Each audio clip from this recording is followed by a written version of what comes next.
हम आगे भी बढ़ेंगे। कुछ ही क्षणों में हमारे बीच होने वाले हैं एक और बेहद जाने माने मेहमान, राजस्थान की राजनीति में एक अहम चेहरा है, जाने माने चेहरा है, युवा चेहरा है। बिल्कुल, हालांकि वो अपने आप को युवा कहने से अब मना करते हैं कार्यक्रम में। हालांकि आज जब मंच पर होंगे तो उनसे ये सवाल जरूर होगा, क्योंकि कहीं ना कहीं एक कार्यक्रम में कहते हुए नजर आए थे कि मैं अब 48 का युवा नहीं रहा। जी आप समझ गए होंगे, राजस्थान के पूर्व उप मुख्यमंत्री और राजस्थान की राजनीति में दबदबा रखने वाले सचिन पायलट बस सबसे कुछ देर के बाद आप सभी के साथ होंगे और कहीं ना कहीं उनसे सवाल होगा कि आखिरकार भजन लाल शर्मा जो सरकार है वो किस तरीके से चल रही है, क्या वो मुद्दे हैं जो वहां पर उठने चाहिए, क्या वो काम है जो कांग्रेस ने किए। क्योंकि आप देखिए अशोक गहलोत के पास लंबे वक्त तक राजस्थान की जो एक तरह से कड़ी रही और उसमें वो उनकी भूमिका भी काफी महत्वपूर्ण थी। तो हमारे बीच सचिन पायलट जी आ चुके हैं। एक बार मैं चाहती हूं जोरदार तालियां दर्शकों। बिल्कुल, कांग्रेस पार्टी के बारे में चर्चा करेंगे, राजस्थान के बारे में चर्चा करेंगे, देश भर के राजनीतिक मुद्दों से भी इनके संग चर्चा होगी। बहुत बहुत स्वागत है आपका पूर्व राजस्थान के उप मुख्यमंत्री सचिन पायलट जी, बेहद अनुभवी वरिष्ठ नेता है कांग्रेस पार्टी के। ये कांग्रेस 10 साल में होगी कहां, कांग्रेस का भविष्य क्या है, राजस्थान में क्या इस वक्त राजनीतिक समीकरण है, देश में तमाम बड़े मुद्दे क्या हैं, आप इनको आपने अभी हाल ही में रविवार को देखा था, एक बहुत बड़ा आयोजन किया था कांग्रेस पार्टी ने एसआईआर के मुद्दे पर। वोट चोरी का जो नारा है जो कांग्रेस पार्टी ने दिया है उसका क्या असर पड़ रहा है देश भर में और खास करके राजस्थान में, उस सब पे चर्चा होगी सचिन जी से। हमारे अगला सेशन की ओर हम बहुत ही जल्द बढ़ने वाले हैं। सचिन जी आपका बहुत बहुत स्वागत है। और पहला सवाल मेरी सहयोगी तो कुछ ही क्षणों में आएगी आपके संग, मगर पहला सवाल मैं आपसे सचिन जी कर लेता हूं कि रविवार का क्या आपको लगता है बड़ा इंपैक्ट रहा, सबसे बड़ा टेक अवे संडे का क्या रहा आपके लिए?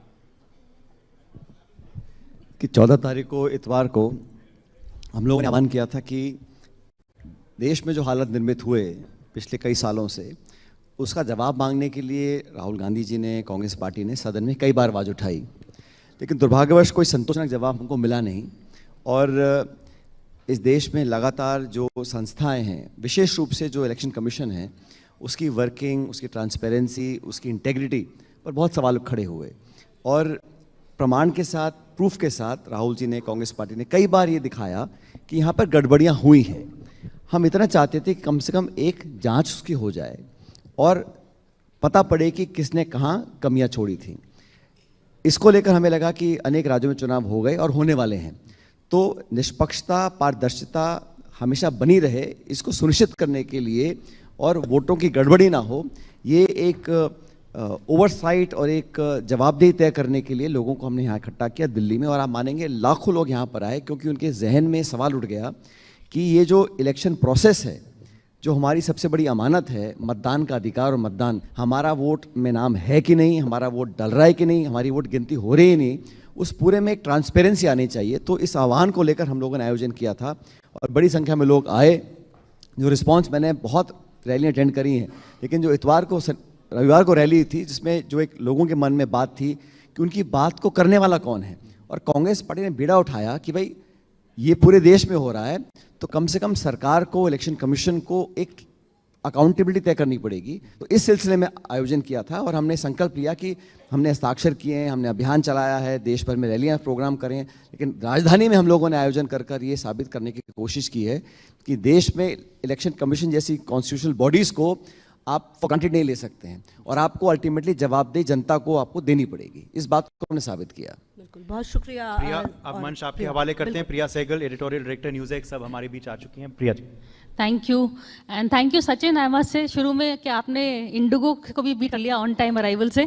Thank you for coming so much on time. लेकिन and to keep the traffic thing going, कल मुझे बताया लोगों ने कि जो कल जो ट्रैफिक जैम हुआ था अकबर रोड में, उसके जिम्मेदार सचिन पायलट थे। आप लोगों को लॉन में मिल रहे थे, इसकी वजह से काफ़ी लोग रुके आपसे बात करने के लिए and there was a huge. Congress की रैली में देश भर से लाखों लोग आए थे। अब सर्दी के दिन हैं, जो दिल्ली आया है, शाम हो गई थी, बहुत से लोग वापस नहीं जा पाए थे, तो कुछ लोग रात को रुक गए थे।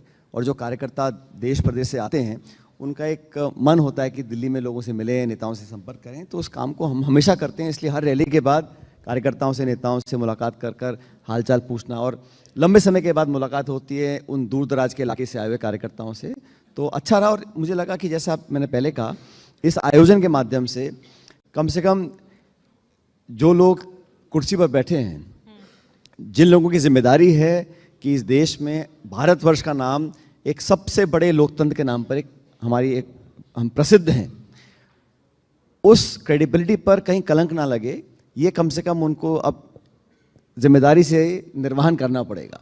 और ये मैं बताऊं, हम SIR और ये जो इलेक्शन कमीशन वगैरह के बारे में आज से पहले कभी किसी ने सवाल नहीं उठाया, क्योंकि जब डॉक्यूमेंट सामने आ रहे हैं, गड़बड़ियां दिख रही हैं, एक मकान में 200-300 लोग दिख रहे हैं जो जिंदा हैं, उनको मरा हुआ दिखा रहे हैं, नाम अगर कट रहे हैं, तो हमारी एक जिम्मेदारी बनती है कि सवाल को उठाया जाए।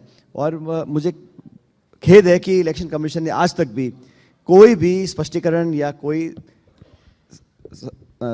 सेटिस्फैक्ट्री जवाब अब तक दिया नहीं है। लेकिन ये जो डिबेट अभी चल रही है, आप कह रहे हैं सेटिस्फैक्ट्री जवाब दिया नहीं है। होम मिनिस्टर ने तो अच्छा जवाब दिया था, उनको काफी तारीफ। एक मिनट हमने सवाल पूछा इलेक्शन कमीशन से, तो गृह मंत्री जवाब क्यों दे रहे हैं? डिबेट तो आप ही ने इंसिस्ट करी थी, यही तो सरकार कह रही थी कि हम कैसे देश जवाब के दें। सामने इन आंकड़ों को रखें। लेकिन माफ करना, इलेक्शन कमीशन किसी दल, किसी पार्टी, किसी नेता, किसी विचारधारा से बंधी नहीं है। They are neutral player. उनकी जिम्मेदारी है कि वो अनबायस्ड होकर काम करें। वो लेफ्ट हैं, राइट हैं, सोशलिस्ट हैं, कम्युनिस्ट, ऐसा नहीं है। Election commission is a independent constitutional body of a sovereign republic where it is their responsibility to conduct fair, transparent and satisfactory elections. Priya ji, कुछ साल पहले हम अखबार में पढ़ते थे कि निर्वाचन आयोग पहाड़ में, रेगिस्तान में जानवरों पर मशीन लादकर बैलेट बॉक्स लाकर ले आते थे। 3-3 दिन पैदल चलते थे पगडंडियों में, ताकि कोई दूर दराज इलाके में कोई एक परिवार रह रहा हो, उसकी वोट छूट नहीं जाए। मतलब इतना गंभीरता से हम लोगों ने इस इलेक्शन को हमेशा रखा है। और अब हम देख रहे हैं चंडीगढ़ में, आपने देखा कैमरा के नीचे इलेक्शन ऑफिसर वोटों को गड़बड़ी कर रहा है, वोट कट रहे हैं। इलेक्शन कमीशन का जो निर्वाचन होता है उसकी प्रक्रिया को बदल दिया गया। जो वोटिंग के दिन CCTV फुटेज का कैमरा होता है उसकी रिकॉर्डिंग आप 45 डेज में डिलीट कर रहे हैं। पर ये तो पुराना परंपरा थी कि with in 45 days you have an objection. Paper ballot के साथ भी यही परंपरा थी और ये अब CCTV में भी यही हो गई है। कोर्ट में जाएंगे 2 महीने बाद, कोर्ट बोलेगा प्रमाण दीजिए, इलेक्शन कमीशन ने प्रमाण नष्ट कर दिया। और चीफ इलेक्शन कमिश्नर का जो निर्वाचन होता है उसकी प्रक्रिया में प्रधानमंत्री, नेता प्रतिपक्ष और चीफ जस्टिस रहते थे। अब वो बदल के रख दिया, उसमें प्रधानमंत्री, गृह मंत्री और नेता प्रतिपक्ष। अब 2 के बहुमत से आप मर्जी इसको बना दीजिए इलेक्शन कमिश्नर। अब ये कहा है कि आपको जीवन भर इलेक्शन कमिश्नर के ऊपर कोई केस नहीं चलेगा। ये इम्यूनिटी जो है प्रधानमंत्री के पास भी नहीं है। तो ऐसा क्यों है कि इलेक्शन कमिश्नर को ये इम्यूनिटी दी है कि आप अपने कार्यकाल में और कार्यकाल के बाद भी आप पे कोई केस नहीं चलेगा, आपकी कोई जांच नहीं होगी? तो ये इम्यूनिटी देने का मकसद क्या है? पर जैसे कि होम मिनिस्टर ने जो 1-2-3 जवाब दिए थे थोड़े बहुत, उन्होंने ये भी कहा था कि ये जो परंपरा चल रही थी वोटर लिस्ट रिवीजन की, इट्स नॉट एनीथिंग न्यू, ये तो होती ही रही है within doctor Manmohan Singh time, Vajpayee ji time. 8 बार हुई है, हमारे टाइम में हुई है। हाँ। लेकिन मैं आपसे पूछना चाहता हूं, इससे पहले जब SIR हुआ, कभी देश में चर्चा हुई? किसी को पता पड़ा कि BLO कौन है, कहां से आगे? 8-9 महीने चलता था। आज सैकड़ों BLOs ने आत्महत्या कर ली है। क्यों? क्या प्रेशर है उनके ऊपर, क्या दबाव है उनके ऊपर? वीडियो सामने आ रहे हैं, लोग एक BLO अपनी जान लेने पे विवश हो रहा है, कोई कारण तो होगा ना। हम तो ये पूछ रहे हैं कि आपको चुनाव से ठीक पहले 4 हफ्ते में करने की क्या जरूरत है? आप साल भर में करिए। इलेक्शन तो 4 साल के बाद है लोकसभा के। केरला में चुनाव चल रहे हैं पंचायतों के, नगर पालिकाओं के, उसके साथ साथ आप SIR करा रहे हैं। तो जल्दबाजी में, हड़बड़ी में करने का मकसद क्या है? BLOs पे इतना दबाव क्यों डाला जा रहा है? और हमारी ये डिमांड है कि इलेक्शन कमीशन जो वोटर लिस्ट होती है एक मशीन रीडेबल फॉर्मेट में हमको दे दे, हम भी चेक करें। वो नहीं देंगे आपको, क्यों नहीं देंगे? ये सब सवाल हैं जिसका जवाब मुझे लगता है इसी को देना चाहिए। आज कल ही बीजेपी ने अपना नया अध्यक्ष चुन लिया है and they've chosen someone who is fairly young also. तो इस तरह का जो मैसेजिंग जा रहा है, आपको लगता है कि कांग्रेस में भी कोई भी बन सकता है अध्यक्ष? एक ये भी मैसेज आ रहा है कि it doesn't have to be Delhi का headquarter favourite, it is also someone who is young and someone जिसके पास अनुभव है, एक्सपीरियंस है। तो इस कांग्रेस में आपको लगता है कि इस तरह की अपॉर्चुनिटी जो बीजेपी में मिल रही है वो कभी मिलेगी कांग्रेस के लोगों को? देखिए, नए अध्यक्ष बने हैं उनकी पार्टी के, उनको बहुत सारी शुभकामनाएं। 2 बातें, आपने कहा बहुत ही यंग है, पता नहीं क्या उम्र है उनकी, 45-50 साल उम्र है। अब जिस पार्टी का जन्म 1984 में हुआ है, उस पार्टी का जो अध्यक्ष बनेगा उसमें कोई फ्रीडम स्ट्रगल वाला बनेगा नहीं। अब मल्लिकार्जुन खड़गे साहब सन 57 से चुनाव लड़ रहे हैं कांग्रेस पार्टी से, तो एक तो वो गैप है कि हमारी पार्टी 140 साल पुरानी है, 135 साल पुरानी है, एक। दूसरा, हमारे यहाँ इलेक्शन हुआ तो खड़गे साहब ने नामांकन भरा, शशि थरूर ने नामांकन भरा, 2 लोग चुनाव लड़े। देश की प्रत्येक राजधानी में बैलेट बॉक्स रखे गए, हम लोगों ने वोट कास्ट किए और खड़गे साहब को अधिक वोट मिले, वो चुनाव जीत गए, ठीक है। अब जो बीजेपी के अध्यक्ष का चुनाव हुआ है, मुझे पता नहीं किसने अप्लाई किया, नामांकन किसने किया, वोट किसने किया, नॉमिनेट किसने किया, इलेक्ट किसने किया, लेकिन घोषणा हो गई। तो आप ही देखिए, अच्छी बात है उनके जो अध्यक्ष बने, मैं जानता नहीं उनको कौन है, मेरी शुभकामनाएं, लेकिन जो प्रोसेस है, कम से कम हमारी पार्टी में एक चुनाव हुआ, एक प्रोसेस हुआ, एक बंदा हारा, एक बंदा जीत गया, और जो हारे, जो जीते, वो सब हमारे, मैंने वोट डाला उसके अंदर, हमारे वोट से हार जीत हुई है। तो इस प्रोसेस को तो कम से कम हमको अप्रिशिएट करना चाहिए। और हमारे जो अध्यक्ष हैं वो एक निर्वाचित मॉरल अथॉरिटी के अध्यक्ष हैं, जिन्होंने लंबे अरसे से काम किया और हमारे वोट से अध्यक्ष बने हैं। और जो बेचारे हारे थे उनका क्या हाल हुआ? उनके बाद तो he is been totally sideline हो गया कि वो बीजेपी से फ्लर्ट कर रहे हैं। भाई वो चौथी बार के सांसद हैं, हमारी स्टैंडिंग कमेटी के चेयरमैन हैं, कांग्रेस वर्किंग कमेटी के सदस्य हैं। लेकिन उनको जब कैंपेनिंग के लिए नहीं बुलाया गया, उसके बाद पार्लियामेंट में बोलने नहीं दिया, उसके बाद उनको भी बिल्कुल ही चुपचाप कर दिया ना आपने। पार्लियामेंट में जो बोलने नहीं दे रहे, तो स्पीकर बोलने नहीं देते। पहली बात तो जो भाजपा के स्पीकर हैं, पिछले टर्म में 140 सांसदों को सस्पेंड कर दिया और टाइम कम मिलते, लेकिन हर एक को छूटे बोलने की। इंटरनली भी कांग्रेस में वही कर रहे हैं ना, कहीं लोगों को बोलने दे रहे हैं, कहीं लोगों को बोलने नहीं दे रहे हैं, अपने ही कांग्रेस। ऐसा नहीं है, जिसको जो बोलना है कांग्रेस में विपक्ष के आधार जितना हमको समय मिलता है, सबको बोलने का मौका मिलता है। बात ये आपने कहा कंपैरिजन कर रही थी आप भाजपा और कांग्रेस में, तो दोनों पार्टियों का अलग अलग काम करने का तरीका है। ये बात सच है कि बीजेपी ने पिछले 3 चुनाव जीते हैं, हम चुनाव नहीं जीत पाए, लेकिन कांग्रेस पार्टी का जो विचारधारा और समर्थक और प्रशंसक हैं, मुझे लगता है कि वो पैन इंडिया, अगर कोई भी दल है जो नेशनली भाजपा को चुनौती दे सकता है एट अ नेशनल लेवल, वो कांग्रेस है। हमारे गठबंधन के तमाम साथी हमारे साथ काम करते हैं, लेकिन एक स्वाभाविक सी बात है कि पुरानी पार्टी जिसका केरला से कश्मीर तक हर जगह हमारा एक वोट बेस है, हमारा कार्यकर्ता हैं, तो पैन इंडिया लेवल पर इंडिया अलायंस बहुत स्ट्रांग है, लेकिन कांग्रेस वो दल है जो भाजपा को चुनौती देके हरा सकता है।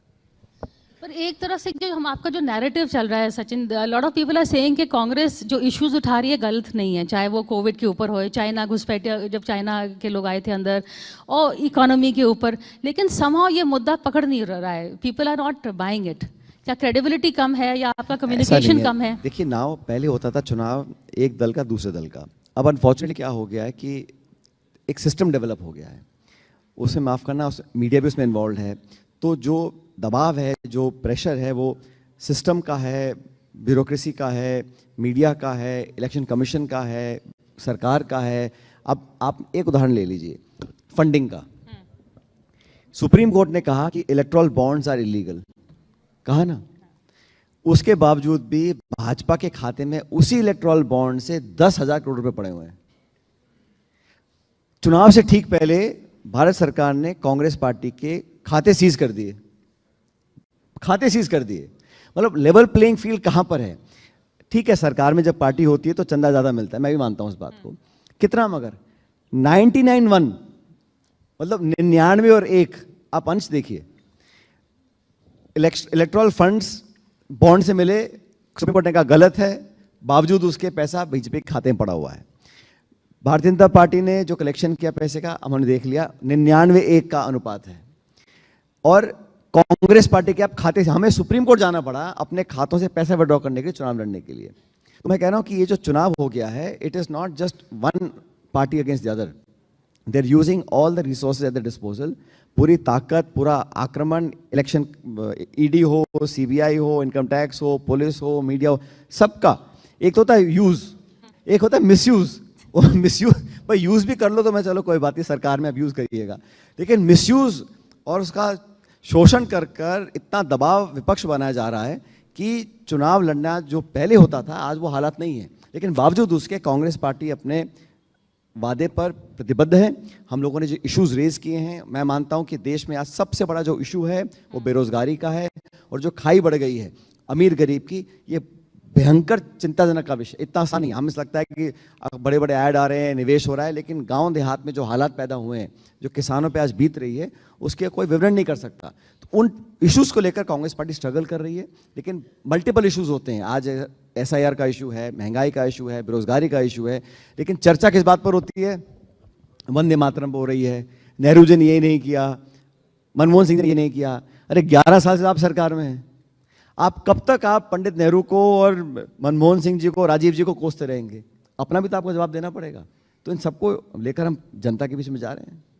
लेकिन प्रॉब्लम कांग्रेस का ये भी है, जैसे कि आपने बिहार में बहुत अच्छी शुरुआत करी SIR को लेके, लेकिन जब चुनाव आगे बढ़ता है तो फिर लोगों की जो इश्यूज होती हैं, जैसे आपने गिनाई हैं, रोजगार की, एम्प्लॉयमेंट की, एजुकेशन की, ये सब इश्यूज कांग्रेस, या तो आपके लीडर भी गायब थे और कांग्रेस ने इसको आगे तक नहीं बढ़ाया। सो शुरू आप अच्छा करते हैं, फिर बीच में कुछ गड़बड़ हो जाती है। अभी आप सब यहाँ बैठे हैं, कांग्रेस के बिहार के परिणाम की चर्चा होती है, होनी भी चाहिए, लेकिन कभी आपने चर्चा करी है कि जब बीजेपी चुनाव लड़ती है तमिलनाडु में, उनके 0 सीट आती हैं, केरल में लड़ती हैं 0 सीट आती हैं। मतलब हमारा जो परिणाम आया हमने देख लिया, और हम बहुत चिंतित हैं कि हमारा जो परफॉर्मेंस था। लेकिन प्रिया जी, जो वोट शेयर था हमारे गठबंधन का, बहुत कमी उसमें नहीं हुई है। हमारा वोट पिछले उतना ही है, लेकिन क्योंकि फर्स्ट पास द पोस्ट होता है तो बीजेपी का स्ट्राइक रेट 92% है। मतलब 100 लोग खड़े किए, उसमें से 91 लोग जीत गए, ये भी अप्रत्याशित है। तो ये कभी कभी लोगों के गले बात उतरती नहीं है कि आप 100 में से 91, कोई वेव का इलेक्शन नहीं है, कोई सहानुभूति का इलेक्शन नहीं है, कोई बहुत मुद्दा वहाँ पे नहीं था, लेकिन खातों में आप पैसे डाल दीजिए वोटिंग से 10 दिन पहले और बोलो ये ऑनगोइंग स्कीम है, और सब तरह के हथकंडे अपनाने के बाद, खैर मैं जीत हुई है और हम चुनाव नहीं जीत पाए, मैं इसको स्वीकार करता हूँ। लेकिन जिन कारणों से ये सब हो रहा है, इलेक्शन कमीशन ने आज बिहार में सरकार को अलाउ किया है कि आप खातों में डाल दीजिए 10,000 रुपये। अभी चुनाव तमिलनाडु में होगा, अगर वहाँ की सरकार करना चाहेगी, क्या अलाउ करेंगे उनको? तो ये जो पक्षपातपूर्ण रवैया है, ये बहुत बड़े सवाल खड़े करता है। लेकिन ये जो वेलफेयर पॉलिटिक्स का जो शुरू हो रहा है कि चाहे चुनाव के पहले 10,000 दे दिए, ये तो कांग्रेस और सहयोगी ने भी कहा है, they are just doing it better, या उनकी सरकार है तो वो दे सकते हैं, आप सिर्फ मैनिफेस्टो में वादे कर सकते हैं, लेकिन कर तो सभी रहे हैं। रिया, कोई भी सरकार, कोई पार्टी हो, ये तो ऑब्वियसली वेलफेयर तो हमें करना ही है। हम राजनीति क्यों कर रहे हैं? जन कल्याण के लिए कर रहे हैं। लेकिन मैं कह रहा हूँ एक आचरण है, एक मर्यादा है। इलेक्शन घोषित हो चुके हैं, कोड ऑफ कंडक्ट लगा हुआ है, चुनाव 12 दिन बाद वोट पड़ेंगे, उस समय आप ये कहें कि ये पहली किस्त है आपके खाते में जा रही है, अगर सरकार रिपीट नहीं हुई तो सेकंड किस्त नहीं मिलेगी। और बिहार जैसे राज्य में जहां व्यापक गरीबी है, वहां किसी महिला के खाते में डाल दीजिए कि ये शुरुआत है, अभी 2 किस्त और आएंगी, तो प्रभावित नहीं करेगा उसको। आप मीडिया वाले 2 दिन पहले सब बोलते हैं कोई कैंपेन नहीं करेगा, वोटिंग से 2 दिन पहले, लेकिन वोटिंग से 12 दिन पहले आप खातों में पैसे डाल दीजिए इस वादे के साथ कि ये पहली किस्त है और 2 किस्त मिलेंगे अगर रिपीट हो जाए। तो वेलफेयर पॉलिटिक्स की एक सीमा होती है, और पॉलिटिकल पार्टीज का एक मर्यादा और एक कॉन्शियस होता है कि आप वादे करें, उस पर डिलीवर करें। लेकिन ये नहीं है कि आप 20 साल से नीतीश जी मुख्यमंत्री हैं, अब तक तो नहीं किया उन्होंने, पोलिंग से 10 दिन पहले कर रहे हैं। दूसरी बात, हमारी बिहार की बहनों और बेटियों को आपने पैसा दिया, बहुत अच्छी बात है, चलिए, लेकिन राजस्थान के बहन बेटियों ने क्या कमी है? राजस्थान की हमारी माँ बहनें हैं, उनके खाते में क्यों नहीं पैसे डाल रहे आप 10,000 रुपये? मैं बताता हूँ, क्योंकि वो चुनाव नहीं है, वहाँ चुनाव 3 साल के बाद होगा, तो वहाँ डालेंगे। तो ये selective distribution of money officially and unofficially, election commission आंख बंद करके बैठा हुआ है, ये हमको आपत्ति है। अभी मैंने लीडरशिप की बात करी, तो एक हम पैटर्न देख रहे हैं हर स्टेट में कांग्रेस के साथ। आपके साथ हुआ इन राजस्थान, आपका और अशोक गहलोत के साथ, सिंधिया एंड दिग्विजय सिंह जी, अभी DK शिव कुमार एंड सिद्धरमैया जी। सो ये छत्तीसगढ़ में भी हुआ। ये कांग्रेस ये cut and paste her state में क्यों कर रही है? कुछ इसमें सोल्यूशन नहीं निकल सकता? सोल्यूशन तो एक ही है कि हमको चुनाव जीतना है, अंत का वो सोल्यूशन है। जब जीतते हैं तो फिर ये है रोड ब्लॉक आ जाता है। नहीं, रोड ब्लॉक क्या है इसमें? देखो, हर व्यक्ति की अपनी बात करनी, लेकिन चाहे शिव कुमार जी हों, चाहे मुख्यमंत्री हों, किसी भी व्यक्ति ने ऐसा नहीं कहा कि हमें पार्टी का जो निर्णय होगा वो अस्वीकार्य होगा। अपनी बात रखी है, बोली है, कुछ मीडिया में बोला होगा, लेकिन अंत में सबने कहा कि हमारा लक्ष्य चुनाव जीतना है और पार्टी का जो निर्णय होगा उससे सब लोग उस पर अमल करेंगे। तो ये तो मैं समझता हूँ हमारे यहाँ कम से कम बात कर सकते हैं, बोल सकते हैं। किसी और दल में ऐसा नहीं है। हाँ, आप कहेंगे कि इससे नुकसान होता है, लेकिन अंत में मुझे लग रहा है कि सब बैठकर अपना समझौता कर कर आगे बढ़ेंगे और अल्टीमेटली हमें चुनाव जीतना है, उस उद्देश्य का काम करेंगे सब लोग। ऐसा नहीं है कि जब चुनाव जीत जाती है Congress, you don't know how to manage your wins also. Defeat तो अलग बात है, बट जीतने के बाद ही आपकी प्रॉब्लम शुरू होती है एक जोर से। आप एकजुट लेके लड़ते हैं, उसके बाद किसी आप सबको वादा कर दिया होता है, फिर ये 2.5 साल का तो कभी चलता नहीं है। इट्स जस्ट अ चुनावी दिस थिंग जो आपको दे देते हैं। देखिए ये जो स्पेकुलेशन है मैं इस पर नहीं बोलूंगा, लेकिन आपने कहा आप जीत को मैनेज नहीं कर पाते हैं। आप यहाँ दिल्ली में देख लीजिए, शिलाजीत चुनाव जीती और 3 बार लगातार ये सरकार रिपीट हुई। असम में गोगे साहब सीएम थे तो लगातार 3 बार वो सीएम बने। हरियाणा में हम लोगों ने अपने आप को रिपीट किया। राजशेखर रेड्डी जी मुख्यमंत्री आंध्र प्रदेश के थे, 2 बार मुख्यमंत्री बने।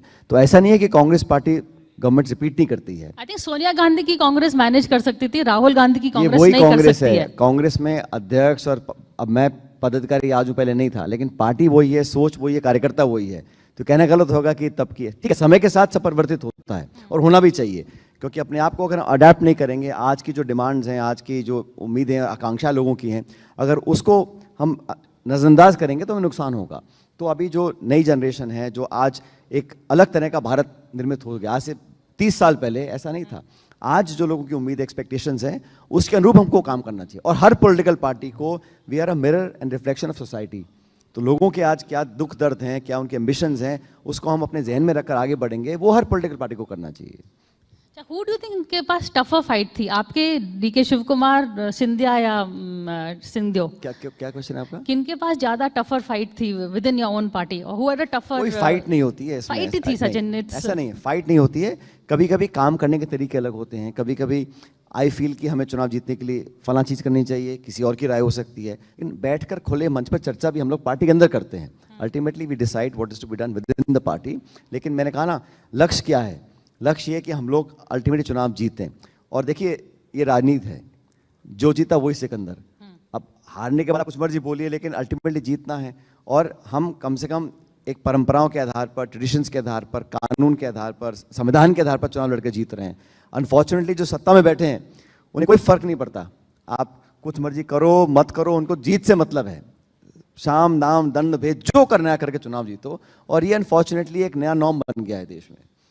अच्छा, आपके इंडिया अलायंस के हु वुड यू से आपके सबसे 3 स्ट्रॉन्गेस्ट सहयोगीज हैं जो आपके साथ हमेशा ये रहते हैं? ऐसे नहीं कर सकते। एक परिवार में जो सब लोग हैं बराबर के हैं, कोई छोटा बड़ा नहीं होता। लेकिन इंडिया अलायंस का लोग बार बार भूल जाते हैं कि जिन लोगों ने कहा था कि 400 पार, वो अटक गए 240 पे। और एनडीए का संख्या बल 292 है आज देश में, और इंडिया गठबंधन का 234 है। तो जो अंतर है बहुत अधिक नहीं है। ऐसा प्रतीत होता है कि बहुत ज़्यादा प्रचंड बहुमत है और एक तरफा सरकार, 2 बैसाखी पे सरकार चल रही है और एक खंडित जनादेश था। ये एक फुल मेजॉरिटी सरकार नहीं है। लेकिन आपने बहुत, जैसे आपने कहा कि आपने 400 पार रोक दिया, लेकिन आपने बहुत जश्न मनाया था कि कांग्रेस अब 100 सीट हो गई है, 3 डिजिट पे आ गई है।